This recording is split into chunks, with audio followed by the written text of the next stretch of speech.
바울은 율법이 무엇이며 그 율법이 어떠한 역할을 하는지 설명했습니다. 우리가 지난주에 말씀을 보았는데요. 또한 율법이 우리의 마음을 어떻게 규정한다는 것을 보았습니다. 우리가 흔히 잘못 생각하기를 율법은 행위의 법이다, 행동만 주장하는 것이다 라고 생각하지만 실제로 율법은 우리의 마음까지도 규정하는 법입니다. 그래서 율법을 줄여서 말하면 이렇게 내 이웃을 내 몸과 같이 사랑하고 하나님을 사랑하라라는 그러한 법입니다. 그 법을 사람들이 마음으로 행하지 못하는 것을 인해서 바울은 율법의 한 예를 들 때에 탐내지 말라라는 법을 가지고 그 율법을 너희가 행할 수 있는지를 물었습니다. 왜냐하면 탐내지 말라라는 법은 10계명의 1에서 9계명은 행위를 규제하는 법이지만 마지막 이 법은 마음을 규정하고 있는 법이기 때문입니다. 부자 청년이 예수님께 왔을 때 그가 예수님 앞에서 내가 어려서부터 모든 계명을 다 지켜 행하였나이다 라고 할 때에 예수님께서도 이 마지막 계명을 드러내셨습니다. 네가 가진 모든 것을 다 팔아 가난한 자들에게 나누어 주고 너는 나를 따르라 라고 했습니다. 부자 청년은 나는 죄가 없고 모든 것을 지키고 살고 있다고 생각했지만 비로소 그 명령에 나에게 탐심이 있고 그럴 수 없다라는 것을 깨닫게 된 것입니다. 여러분, 인간의 마음에는 어떠한 원리가 있는데 우리의 죄성이 하지 말라고 하면 좀 더 해보고 싶은 그러한 마음이 있고 또 좋은 마음으로 했는데 이렇게 하라고 하면 왠지 기분이 안 좋아지는 그런 마음들이 다 있습니다. 여러분, 저는요 이렇게 오래간만에 청소를 하고 설거지를 했는데 아내가 설거지도 좀 하고 그러지 집에 있으면서 라는 말을 들으면 설거지 괜히 했다, 하지 말걸 라는 그런 생각이 듭니다. 여러분, 저만 그렇습니까? 우리 장로님도 그렇다고 얘기를 하시네요. 여러분, 가지 말라고 하면 왠지 가보고 싶은 그러한 마음이 생깁니다. 제가 산에 이렇게 가는 것을 좋아하는데요. 설악산 공룡능선에 가면 1275봉이 있습니다. 그 1275봉 위에 서면 공룡능선의 좌우 능선이 다 보이고요, 골짜기가 다 보이거든요. 거기에 이제 작년부터 입산 금지 해가지고 이렇게 써붙여 놨습니다. 거기가 가끔씩 바람이 불면 사람들이 떨어져서 이렇게 큰 사고가 나기도 하거든요. 올라가지 마시오라고 하니까 제 마음속에 어떤 마음이 드냐 하면요, 나는 올라가 봤지 입산 금지하기 전에 올라가 봤으니까 이렇게 그나마 다행이다 라는 생각이 들고요, 그 옆에 제가 한 번 더 올라가고 싶은 그런 데가 있거든요. 그 샛길로 이렇게 올라가는, 거기는 아직 입산 금지를 안 붙여놔서 다행이다, 빨리 그쪽에 올라가지 말라라고 붙이기 전에 올라가 봐야지 하는 그런 생각을 합니다. 여러분, 우리의 마음이 그러한 것들이 죄성이 남아 있습니다.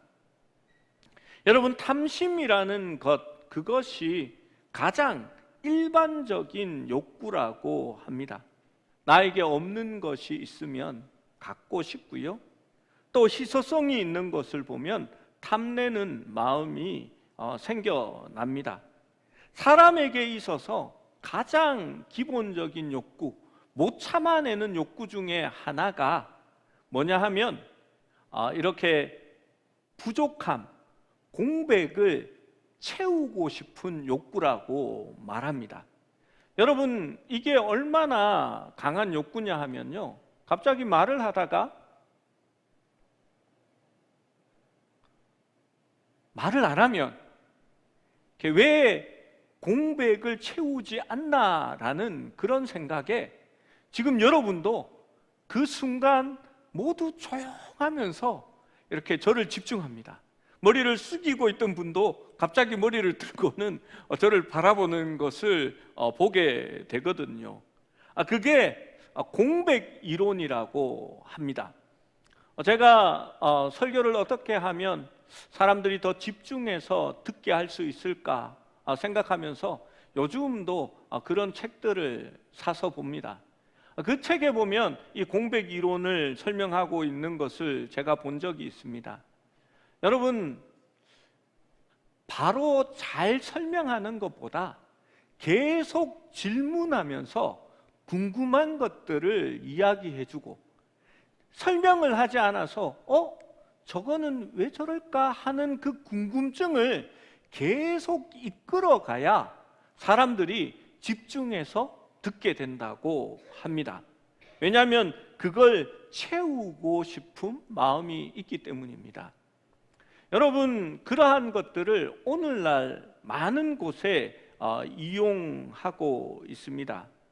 실제로 드라마도 똑같은 원리입니다. 여러분, 드라마가 마쳤을 때에요, 모든 것들이 해결이 다 되고 그 찜찜한 것들이 하나도 없고 잘 먹고 잘 살았습니다 하고 드라마 1화, 2화가 끝나는 그런 드라마는 없습니다. 채워지지 않는 궁금함, 공백을 남겨놓아야 이렇게 사람들이 집중하게 되거든요. 주인공이 잘 가다가 갑자기 차가 휙 하면서 오는데 으아 하고 결과를 보여주지 않고 거기서 딱 마칩니다. 왜냐하면 무언가 결말을 채워져야 하는 욕구가 우리한테 있어서, 그래서 다음 주에는 어떻게 되는 걸까? 아니, 주인공이 거기서 죽으면 안 되는데, 그런 마음이 있게끔 하여서 다음 것들을 이렇게 보게 만드는 그러한 것들이 있는 겁니다. 여러분, 더 채우고 싶고 채우고 나면 거기에 더 채우고 싶은 욕구가 있습니다. 그래서 중독도 거기에서 비롯되는 것입니다. 기본적인 자극을 만족하다가 그 자극이 넘어서고 익숙해지면 더 큰 자극을 원하게 되고, 그러한 자극에 중독되어서 나중에는 헤어나오지 못하는 것들이 되게 됩니다. 여러분, 그러한 것들이 아이들에게도 있습니다. 포켓몬 카드, 유희왕 카드라는 것들을 아이들이 사 모읍니다. 처음에 이렇게 빵을 샀더니 한 장이 들어있네요. 빵 2개를 먹었더니 이제 2개가 되었습니다. 그런데 내가 좋아하는 캐릭터는 꼬북인데 그게 없단 말이에요. 그래서 그것을 채우기를 원합니다. 그래서 꼬부기 카드에 대한 탐심이 일어나게 되지요. 그래서 빵은 안 먹는데 그 카드를 모으기 위해서 빵을 잔뜩 사들이기 시작합니다. 빵은 아빠를 먹이고 자기는 카드만 킵합니다. 내가 원하는 카드가 이제 있게 되었습니다. 그러면 거기에서 멈출까요? 이 카드가 70장인데 나한테 40장 있으니까 30장만 더 채우면 이제 나는 다 채우는 거야 라는 마음이 드는 겁니다. 여러분, 이러한 것들은 우리의 생활 속에서 일반적으로 채워지는 탐심의 영역에 불과합니다. 저희 큰아들에게 신발은 검은색 운동화 하나면 족합니다. 이 녀석은 여름에는 검은색 운동화, 겨울에도 똑같은 검은색 운동화, 산에 올라갈 때도 그 검은색 운동화, 비가 와도 검은색 운동화가 있으면 됩니다.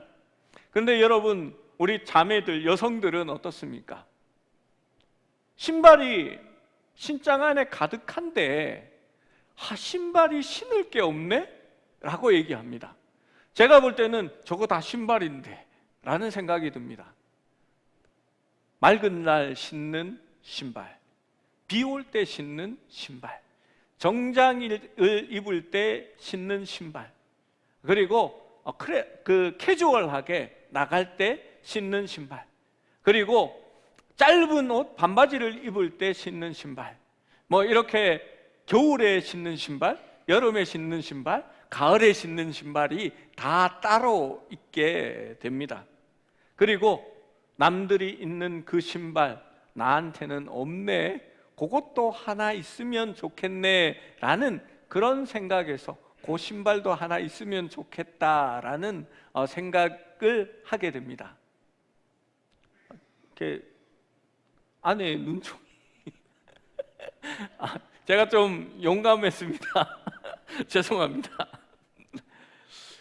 여러분, 이러한 비어 있는 것들을 채우려는 자극이 꼭 나쁜 것만은 아닙니다.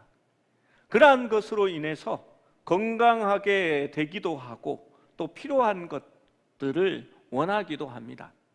여러분, 처음에 뒷산에 올라가서 좋았습니다. 그러다 보니까 금단산 정도는 올라가면 더 좋겠다. 가봤더니 이제 옆에 애봉산이 있습니다. 저기도 한번 가봐야지.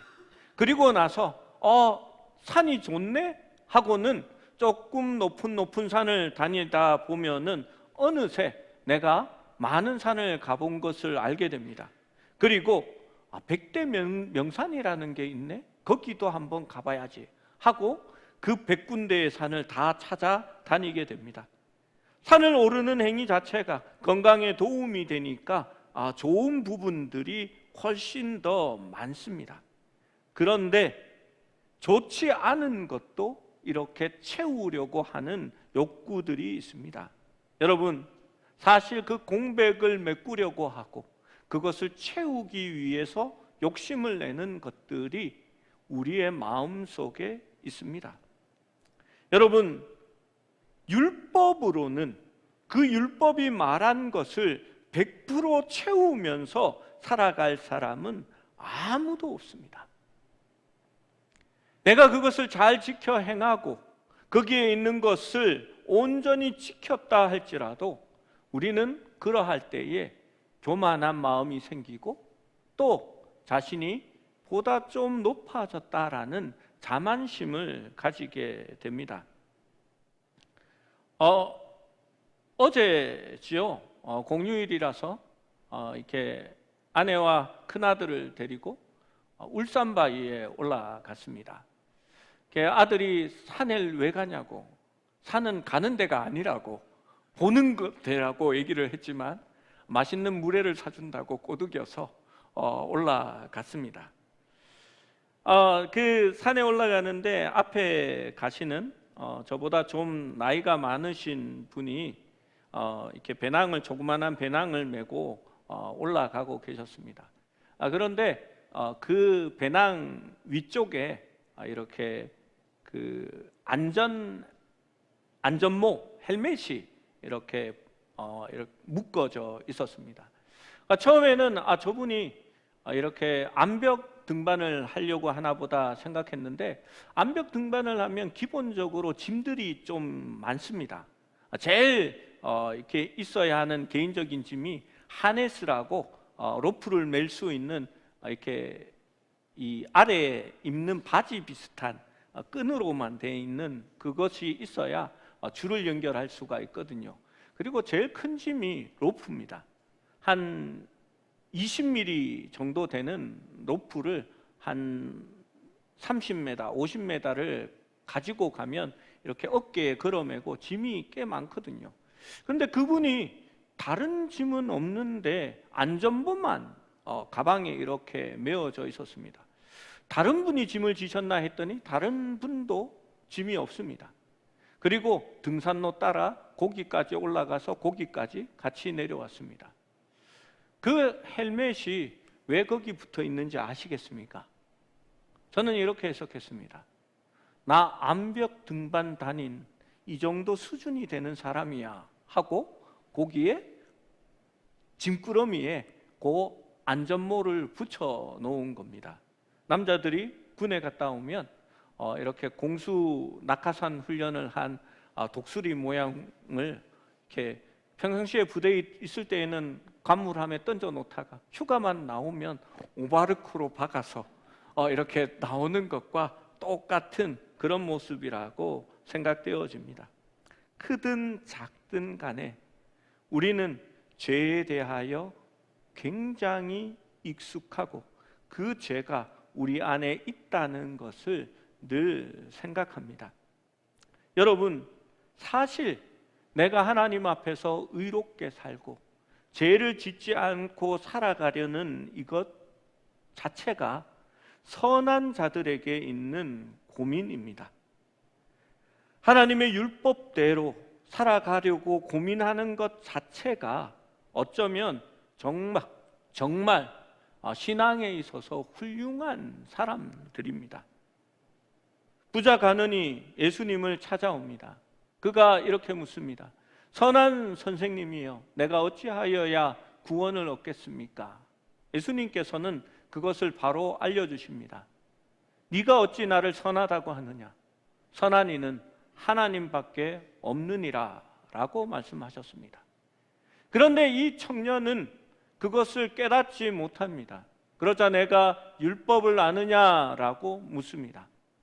이 청년은 율법에 대해서 이야기하면서 내가 이러한 것들을 어려서부터 지금까지 다 지켜 행하였나이다 라고 말했습니다. 이 청년은 율법을 알지 못한 겁니다. 우리가 지난 시간에 말씀을 들었듯이 율법은 우리가 그 율법을 온전히 지킬 수 없고 하나님 앞에서 온전하지 않음을 나타냄으로 인해서 우리가 죄인이고 율법으로 구원을 받을 수 없다는 것을 알려주기 위한 그러한 것이기 때문입니다. 예수님은 이 청년을 사랑하사 말씀하셨습니다. 왜 사랑했냐 하면 그에게 하나님의 법대로 온전히 살고자 하는, 거룩하게 나아가고자 하는 정말 순수한 열정이 있었기 때문입니다. 여러분, 우리가 율법으로 의롭다함을 받지 못할 것이지만 거룩을 향한 주님을 닮기 위한 몸부림이 우리 속에 있어야 하는 것입니다. 여러분, 세상을 살아가면서 주님 안에서 하나님의 법도를 어기지 않고 하나님의 뜻대로 살아가기 위하여 얼마나 노력하십니까? 예전에 하영조 목사님이, 온누리교회 돌아가셨지만 하영조 목사님이 로마서 설교를 할 때에 제가 거기서 들은 적이 있습니다. 그분이 이렇게 얘기하셨습니다. 여러분이 왜 예배에 와서 졸고 무감각하고 그냥 심심하게 앉아서 예배를 드리는지 아십니까? 교회 안에 예배가 문제가 있는 것이 아니라 여러분의 바깥의 삶이 문제가 있기 때문입니다 라고 얘기하셨습니다. 세상 가운데 살면서 죄를 짓지 않고 하나님의 뜻대로 온전히 순종하기 위해서 몸부림치고 피 흘리면서까지 싸우면 교회 안에 들어왔을 때에 하나님 앞에서 주님, 제가 여기 왔습니다 할 때에 북받쳐 오르는 그 감동과 그 하나님의 앞에 왔다라는 그 안도감에 있어서 눈물 흘리지 않고 예배 드릴 수 없을 거다라고 얘기했습니다. 여러분, 군대에서 훈련소에서 처음 드렸던 예배를 기억할 겁니다. 부르고 깨지고 욕 얻어먹고 고생하다가 주일날 예배 드릴 수 있는 시간을 얻어서 함께 예배 드리러 교회 앞에 와서 엎드렸을 때에 아무것도 온전치 않은 그 예배 속에 군종 목사님의 별로 대단치 않은 그런 말씀 속에 찬송을 부르면서도 눈물을 흘리고 말씀을 들으면서도 눈물을 흘렸던 그런 감격이 있었을 것입니다. 여러분, 하나님 안에서 바로 살고자 했던 그러한 열정들이, 그 순수함들이 우리에게 필요하기 때문입니다. 여러분, 누가 가장 큰 죄인이라고 느끼는지 아십니까? 하나님 앞에 가까이 있는 사람들입니다. C.S. 루이스가 이렇게 말했습니다. 히틀러에게 악인이냐고 물으면 히틀러는 아니오라고 할 것이고, 링컨에게 당신이 악인이냐고 물으면 링컨은 그렇다라고 대답할 것이다. 더 나은 사람일수록 자신의 내면을 더 깊이 보기 때문에 자신의 더 악함을 느끼게 되는 법이다 라고 얘기했습니다. 여러분, 율법 앞에 가까이 갈수록, 하나님의 말씀 앞에 가까이 갈수록, 하나님께 더 깊이 나아갈수록 자신의 죄에 대하여 민감하여지고 내가 죄인임을 깨닫게 되기 때문입니다. 여러분, 그래서 영적 전쟁, 죄와의 전쟁은 성도들의 전쟁이고, 말씀대로 거룩한 삶을 살아가고 싶은 자들에게 일어나는 전쟁인 것입니다. 사도 바울도 자신의 내면을 들여다보면서 내가 의롭지 않음을 인해 스스로 실망하고 있습니다. 15절 말씀을 함께 읽어봅니다. 15절입니다. 시작.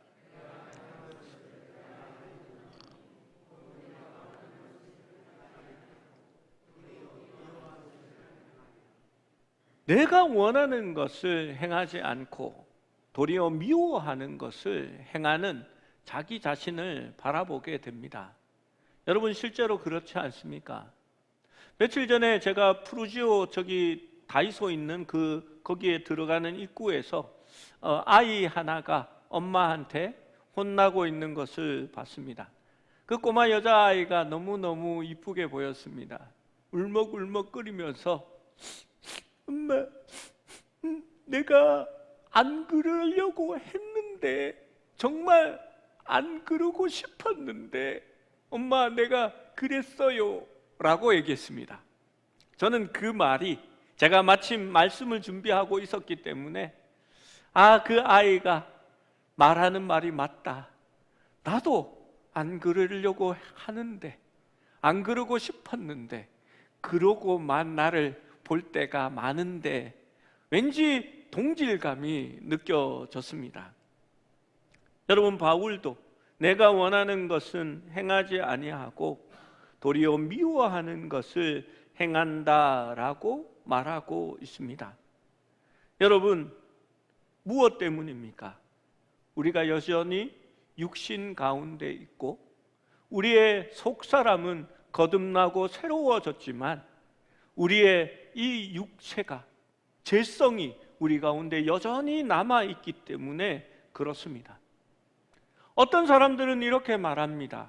어떤 교회들은 내 영혼이 잘된 같이 내가 범사에 잘되고 강건하리라 라는 말씀을 잘못 해석해서 이렇게 말합니다. 신앙이 좋으면 강건하고, 육신이 강건하고, 아프지 않고, 병들지 않고, 또 범사의 모든 일이, 네가 하는 사업이나 공부하는 거나 계획하는 모든 일이 잘 된다라는 식으로 이야기합니다. 여러분, 실제 그렇습니까? 아니요. 우리의 속사람은 변했지만 우리는 여전히 육신 가운데 거하고 있습니다.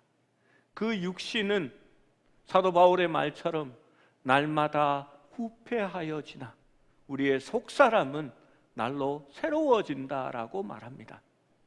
우리의 육신은 여전히 죄 가운데 있고 그 죄성이 우리 속에 거하고 있다는 것입니다. 우리의 육신은 병이 들고 아프고 나이가 들면 연약해집니다. 육신에 속했다라는 것은 단순히 물질적, 형질적인 몸이 아니라 죄의 세력이 거주하고 지배하는 처음 아담에게서 물려받은 죄의 본성을 얘기하는 것입니다. 여러분, 죄는 더 이상 우리의 주인이 아니며 우리를 지배하지 않지만 우리의 죄성 가운데서, 우리의 육신 속에서 남아 있어서 호시탐탐 기회를 노립니다. 여러분, 그 지킬 박사와 하이드의 이야기처럼 순간순간 하이드가 내 마음에서 짐승처럼 튀어나옵니다. 처음에는 통제할 수 있었는데 나중에는요, 이 하이드가 지킬 박사를 삼켜버리고 변하게 되는 것을 보게 됩니다. 여러분, 하나님을 믿으면 여러분 온전한 성인이 되십니까? 그렇지 않습니다. 우리도 연약하고 가끔씩 죄를 짓습니다. 제가 아는 어떤 집사님은 참 봉사도 열심히 하시고 좋으신 분입니다. 정말 남에게 베풀기를 좋아하시고 그런 분인데, 운전만 하시면 갑자기 헐크로 이렇게 변하시는 그런 분입니다. 운전을 하면요, 이렇게 앞차감을 잘못하거나 이렇게 잘못 운전해서 피해를 주는 것을 참으시지를 못해요. 이렇게 끼어들기를 확 해서 갑자기 들어오니까 이분이 막 눌러서 이렇게 하이라이트를 이렇게 깜빡깜빡 올립니다. 앞에 사람이 창문을 열고 미안하다고 손을 턱 드니까요, 이분이 그때 남기시는 말씀이, 생명이 왔다 갔다 하는데 손을 들어서 손을 분질러 놔버려야 되는데 라고 그렇게 얘기를 하시더라고요. 제가 그분이 그런 말을 하실지 몰랐습니다. 그리고는 이분이 다시 빵 하는데요, 제가 이렇게 얘기했습니다. 집사님, 이거 교회 차예요. 옆에 무슨 교회라고 붙여져 있어요. 이분이 명언을 하셨습니다. 목사님, 교회 이름은 오른쪽에만 붙어 있고 왼쪽에는 안 붙어 있다니까요. 여러분, 그럴 수 있습니다. 죄를 짓습니다. 실수합니다. 그분만 그런 게 아니라 저도 그렇습니다. 그리고 여러분도 그렇다고 저는 생각합니다. 여러분, 19절 20절 말씀을 읽어봅니다. 시작. 내가 원하는 바 선을 행하지 아니하고 도리어 원하지 아니하는 바 악을 행하는도다. 만일 내가 원하지 아니하는 그것을 하면 이를 행하는 자는 내가 아니요 내 속에 거하는 죄니라. 바울도 내가 원하는 바 선을 행하지 아니하고 도리어 원하지 않는 바 악을 행한다라고 말합니다. 그리고 그것은 내가 아니요 내 속에 거하는 죄니라라고 얘기합니다. 바울이 책임 회피를 하려고 그렇게 말한 것이 아닙니다. 그리스도로 인해 새로워진 우리 속에서 아직도 죄성이 남아 있고, 그 죄성은 죄로 오염된 우리의 낡은 육체 속에 여전히 거주하고 있다는 것입니다. 바울은 자신의 삶 속에 내주하는 죄의 권세를 의식하며 그것이 자기의 원래 원하는 바와 상관없이 자신을 움직인다라는 것을 한탄하고 있었습니다. 여러분, 우리가 아무리 신앙이 성숙해져도 죄의 본질인 죄성이 남아 있어서 그것들이 끊임없이 우리를 유혹하고 우리 속에서 갈등을 일으킨다라는 사실을 직면할 수 있어야 합니다. 그래서 바울은 24절에 오호라 나는 공고한 사람이로다 라고 탄식하는 겁니다. 여러분, 헬라어에서 이 공고하다라는 표현은 전쟁에서 돌아와서 탈진하여서 아무것도 할 수 없을 만큼 피폐하게 된 상태를 공고하다라고 표현합니다. 의로운 삶을 살기 위해서 최선을 다하고 모든 것을 쏟아 부었음에도 불구하고 여전히 부족하다라는 것을 깨닫는 것만큼 비참한 일이 어디 있겠습니까? 예수님께서 부자가 바늘 구멍으로 들어가는 것보다 더 어렵다라고 한 그것이 바로 공고한 일인 것입니다. 바울은 나는 공고한 사람이로다. 이 사망의 몸에서 누가 나를 건져내랴라고 말합니다. 여러분, 사망의 몸에서 누가 나를 떼어내랴라는 이야기입니다. 이 말의 배경은요, 바울의 고향인 고대 타르수스 지방에 있었던 일반적인 이렇게 형벌의 방법입니다. 타르수스라는 말이 번역된 말이 다소라는 말입니다. 바울의 고향이 바로 다소 출신이지요. 이 지방에서 살인자에게 내리는 끔찍한 형벌이 있는데, 이 살인자에게 시체를 매달아서 함께 묶어버리는 겁니다. 그리고 그 시체와 묶여서 함께 다니게 만드는 형벌입니다. 여러분, 어떻게 될까요? 시체는 부패해 가고 썩어져 갑니다. 죽음의 기운이 살인자에게 옮겨 붙게 되고, 더러운 악취와 진물과 그 시체에서 나오는 구더기들이 그 몸에 같이 함께 들어붙게 되는 겁니다. 그렇게 해서 결국 살인자도 죽게 만드는 형벌입니다. 바울은 자신을 그렇게 비유하고 있는 것입니다. 죽음에 묶여 있는 사람으로 느끼고 있는 겁니다. 바울은 자신의 몸을 사망의 몸에 비유하고 있습니다. 나는 선을 행하고 싶은데 내 몸에 묶여 있는 죄의 권세가 자꾸만 나를 죄를 짓게 만드는 그러한 일을 한다라고 한탄하고 있습니다. 여러분, 구원받을 길이 있을까요? 물론입니다. 바울은 곧 이어서 7장 25절과 같이 말씀합니다. 함께 읽습니다. 시작. 우리 주 예수 그리스도로 말미암아 하나님께 감사하리로다. 그런즉 내 마음이 나 자신으로 하나님의 법을, 육신으로는 죄의 법을 섬기노라. 우리 주 예수 그리스도로 말미암아 하나님께 감사하리로다라고 이제 말합니다. 바울의 의조가 바뀌었습니다.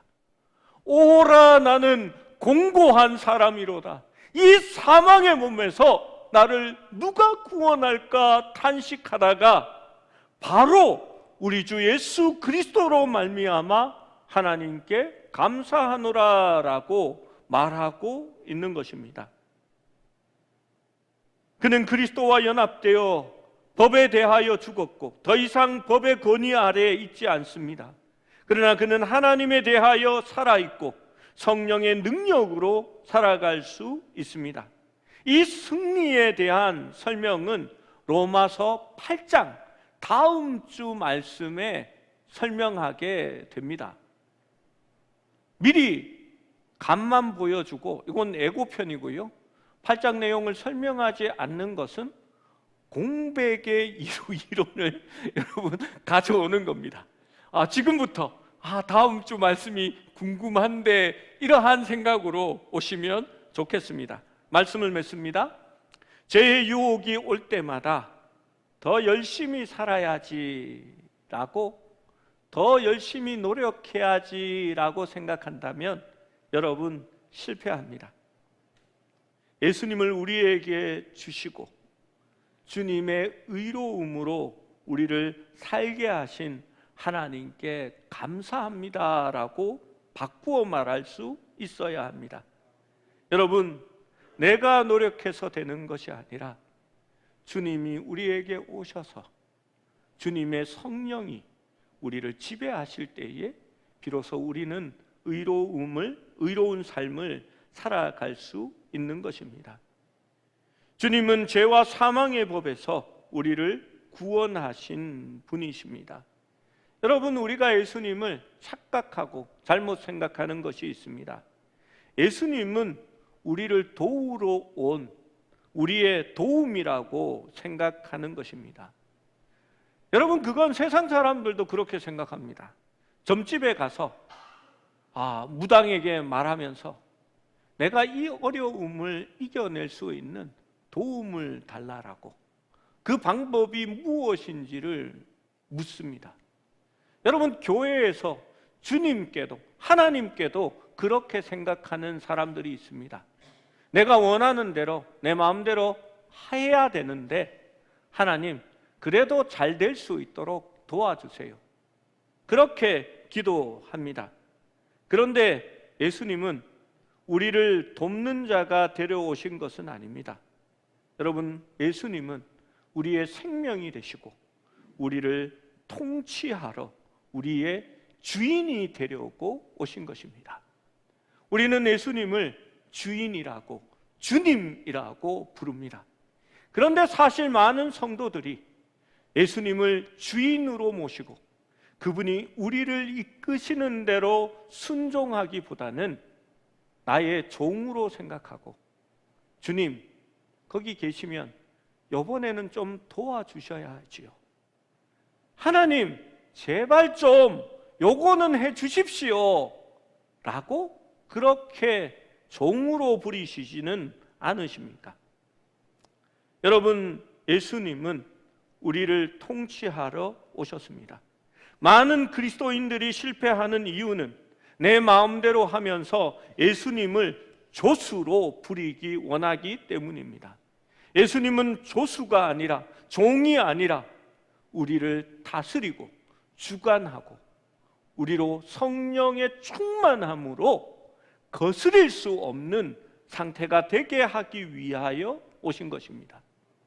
여러분, 사도 바울의 말씀을 이제 과거로 돌아가서 생각해 봅시다. 하나님의 말씀대로 살려면 그는 이렇게 얘기했습니다. 자기 자신을 의의 병기로 하나님 앞에 드리라 라고 하셨습니다. 여러분, 무슨 말일까요? 하나님을 나의 무기로, 나의 도움으로 삼으면 내가 이길 수 있다라고 바울은 하지 않았습니다. 내가 하나님의 무기가 되어 하나님 손에 쥐어지면 하나님의 의를 이루게 하겠다라고 하신 것입니다. 또 무엇이라고 얘기했습니까? 자기의 지체를 하나님 앞에 맡기라고 얘기했습니다. 여러분, 하나님이 좀 오셔서 좀 한동안 나를 좀 맡아주세요라고 바울은 말하지 않았습니다. 우리 자신이 하나님 앞에 드려지고 내 지체가 하나님 앞에서 붙들려지게 될 때에 죄의 권세에서 우리가 이길 수 있다라고 말씀하신 것입니다.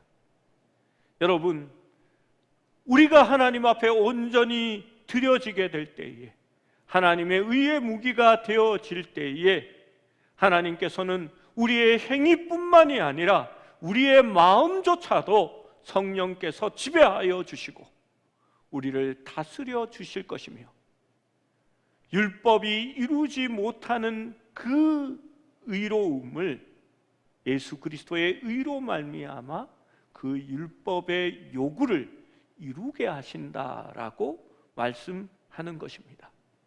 여러분, 우리는 연약합니다. 내 마음대로 되지 않을 겁니다. 그러나 우리는 주님 안에서 완벽합니다. 이것이 죄와 싸우는 유일한 방법입니다. 주님이 우리의 구원을 이루시기 위하여 이 땅에 오시고 임마누엘의 하나님이 되셔서 우리와 함께 하시는 이유이기도 합니다. 우리의 유일한 소망은 우리 스스로를 의지하는 것이 아니라 오직 예수 그리스도의 은혜와 성령의 충만함임을 우리가 알고 그것을 믿어야 할 줄로 믿습니다. 여러분, 그래서 성령의 충만함을 늘 구하십시오. 술 취하지 말라. 이는 방탕한 것이니 너희는 성령의 충만함을 입으라 라고 말씀하는 겁니다. 내가 할 수 없습니다. 나의 노력으로 살아갈 수 없습니다. 주님의 성령이 지금 이곳에 우리 가운데 임할 때에, 충만하게 우리를 지배할 때에, 주님의 성령이 우리 가운데서 흘러 넘치게 될 때에 비로소 내가 사는 삶이 아니라 내 안에 그리스도께서 사시는 삶을 우리가 살아갈 수 있기 때문입니다. 그것이 죄에게서 해방되는 방법임을 알고 그렇게 살아가시기를 축원합니다.